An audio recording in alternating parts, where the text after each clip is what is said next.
Hello guys, this is Chiranjit Shil and you are watching DG Classes. আজি আমি বিনিয়োগ কি, বিনিয়োগ গুণক কি, স্বতন্ত্র বিনিয়োগ কি, অভিপ্রেত বিনিয়োগ কি এই সমূহৰ বিষয়ে আলোচনা কৰিম। তো বিনিয়োগ বুলিলে আমি সাধাৰণতে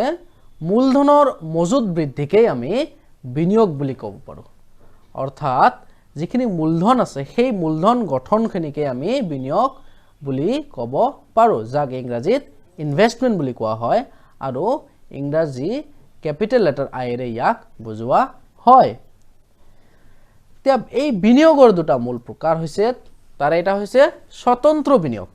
যাক অটোনমাস ইনভেষ্টমেণ্ট বুলি কোৱা হয়। স্বতন্ত্ৰ বিনিয়োগ বুলিলে কি কাক বুজা হয়, যে যি বিনিয়োগ আয়, উৎপাদন বা তেনেকুৱা কোনো চলকৰ ওপৰত নিৰ্ভৰশীল নহয় তাকে আমি স্বতন্ত্ৰ বিনিয়োগ বুলি ক'ব পাৰোঁ। স্বতন্ত্ৰ বিনিয়োগ সাধাৰণতে চৰকাৰী বিনিয়োগক আমি স্বতন্ত্ৰ বিনিয়োগ বুলি ক'ব পাৰোঁ। এই বিনিয়োগ কোনো ধৰণৰ আয়ৰ ওপৰত নিৰ্ভৰশীল নহয়। সেই কাৰণে আমি চিত্ৰৰ সহায়ত দেখুৱাবলৈ যাওঁ, ইয়াত আমি ও এক্সেছত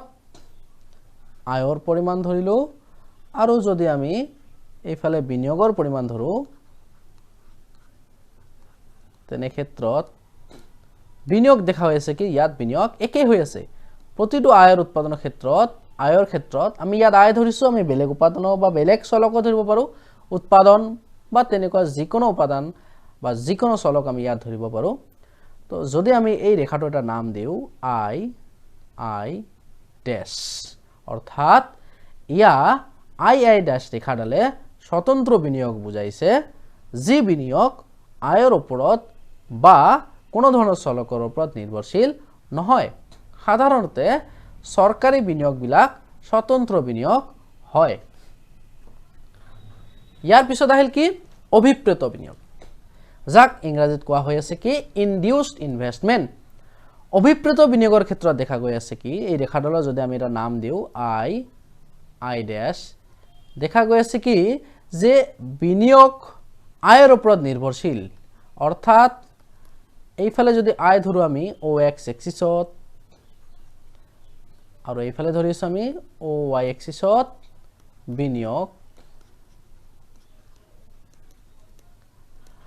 বিনিয়োগৰ পৰিৱৰ্তনৰ ফলত দেখা গৈ আছে কি আমাৰ আয়ৰ পৰিৱৰ্তন হৈ আছে। আমি যেতিয়া বিনিয়োগৰ পৰিৱৰ্তন কৰোঁ আয়ৰ পৰিৱৰ্তন হয়। অৰ্থাৎ যি বিনিয়োগ আয় বা উৎপাদন বা তেনেকুৱা কোনো চলকৰ ওপৰত নিৰ্ভৰশীল হয় তেতিয়াহ'লে তাক কি বুলি কোৱা হয় অভিপ্ৰেত বিনিয়োগ। মই আকৌ এবাৰ কৈছোঁ, যি বিনিয়োগ আয় বা উৎপাদন বা বেলেগ কোনো চলকৰ ওপৰত নিৰ্ভৰশীল হয় তেনেহ'লে তাক আমি অভিপ্ৰেত বিনিয়োগ বুলি ক'ব পাৰোঁ। সাধাৰণতে ব্যক্তিগত বিনিয়োগবিলাক অভিপ্ৰেত বিনিয়োগ হয়, যিবিলাকে লাভৰ ওপৰত নিৰ্ভৰশীল হয় বা আয়ৰ ওপৰত নিৰ্ভৰশীল হয়। এতিয়া আহিছে বিনিয়োগ গুণকৰ ধাৰণা, concept of investment multiplier. Concept of investment multiplier বা বিনিয়োগৰ গুণক ইংৰাজী কে আখৰেৰে বুজোৱা হয়। বিনিয়োগ গুণক কি সাধাৰণতে যে বিনিয়োগৰ পৰিৱৰ্তনৰ ফলত আয়ৰ যি পৰিৱৰ্তন হয় তাৰ অনুপাতক আমি বিনিয়োগ গুণক বুলি ক'ব পাৰোঁ। সাংকেতিকভাৱে সিম্বলিক্যালি আমি ইয়াক এনেকৈ লিখিব পাৰোঁ K equals to change of Y by change of I. অৰ্থাৎ আই বুজাইছে বিনিয়োগ, চেঞ্জ অফ আই অৰ্থাৎ বিনিয়োগৰ পৰিৱৰ্তনৰ ফলত আয়ৰ যি পৰিৱৰ্তন হয়, চেঞ্জ অফ ওয়াই অৰ্থাৎ আয়ৰ পৰিৱৰ্তন, তাৰ যিটো অনুপাত তাকেই আমি কি বুলি ক'ব পাৰোঁ বিনিয়োগ গুণক। অৰ্থাৎ বিনিয়োগৰ আৰু আয়ৰ যিটো পৰিৱৰ্তন তাৰ অনুপাত তাকেই আমি বিনিয়োগ গুণক বুলি ক'ব পাৰোঁ, যাক ইংৰাজী আখৰ কে ৰে বুজোৱা হয়। এতিয়া এইখিনি ধাৰণা আমি যদি চিত্ৰৰ সহায়ত বুজিবলৈ চেষ্টা কৰোঁ তেনেহ'লে আমি ও এক্স ধৰিলোঁ, এইফালে এক্সিছ আমি ও ওয়াই ধৰিলোঁ। প্ৰথমতে আমি এগ্ৰিগেট সাপ্লাই কাৰ্ভ এএস অৰ্থাৎ সামগ্ৰিক যোগান এগ্ৰিগেট সাপ্লাই যাক আমি লিখিব পাৰো কি C plus S আমি জানো AS equals to কি লিখা যায় C plus S consumption and savings aggregate supply অর্থাৎ সামগ্রিক যোগান এইবিলাক সমূহে AS বা AD ইয়াৰ সবিশেষ আমি ইয়াৰ আগৰ ভিডিঅ'সমূহত আলোচনা কৰিছো যদি এইবিলাকৰ ধাৰণাসমূহৰ দৰকাৰ আছে বুলি ভাবে আগৰ ভিডিঅ'সমূহ চাই লব AD ক আমি এনেকৈ লিখিব পাৰো C plus I এতিয়া মনত ৰাখিব যে AS যেটো আছে এটো কিমান ডিগ্ৰী হয় 45 ডিগ্ৰী ইয়াৰ পিছত আমি যদি কনজাম্পশন লেভেল অৰ্থাৎ উপভোগত যিখিনি ব্যয় হয় সেইখিনি চিত্ৰত আঁকিবলৈ চেষ্টা কৰো তে কি হ'ব এইটো হ'ব আমাৰ C ৰেখা আৰু ইয়াৰ অলপ ওপৰত যদি দিও তেনেহলে আমি দিব পাৰিম এইটোক আমি C plus I বুজাব পাৰো ঠিক আছে যেটোৱে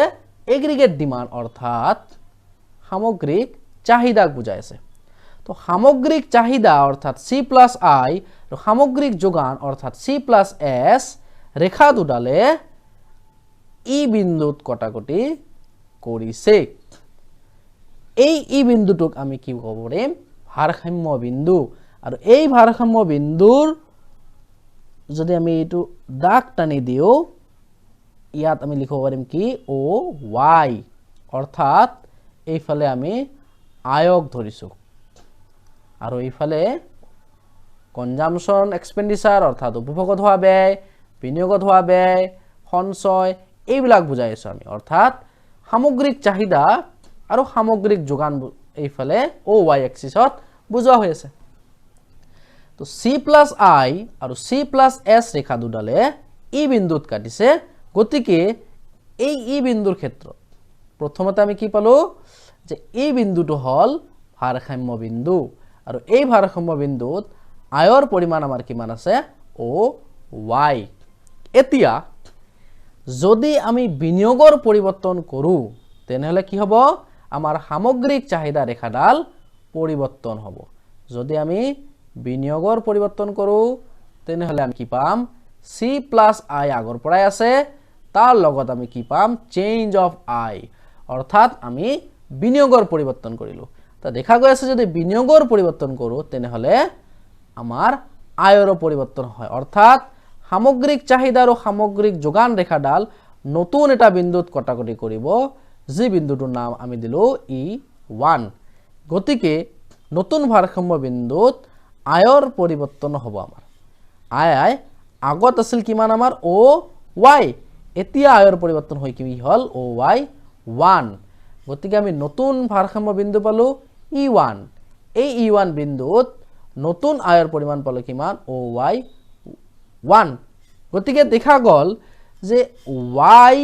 Y1 এইখিনি আয়ৰ আমাৰ কি হৈছে পৰিৱৰ্তন হৈছে আৰু এইখিনি আয়ৰ কিহৰ কাৰণে পৰিৱৰ্তন হৈছে কাৰণ আমি বিনিয়োগৰ পৰিৱৰ্তন কৰিছো গতিকে বিনিয়োগৰ পৰিৱৰ্তনৰ ফলত যে আয়ৰ পৰিৱৰ্তন হৈ আছে তাকে আমি কি বুলি ক'ব পাৰো বিনিয়োগ গুণক বুলি ক'ব পাৰো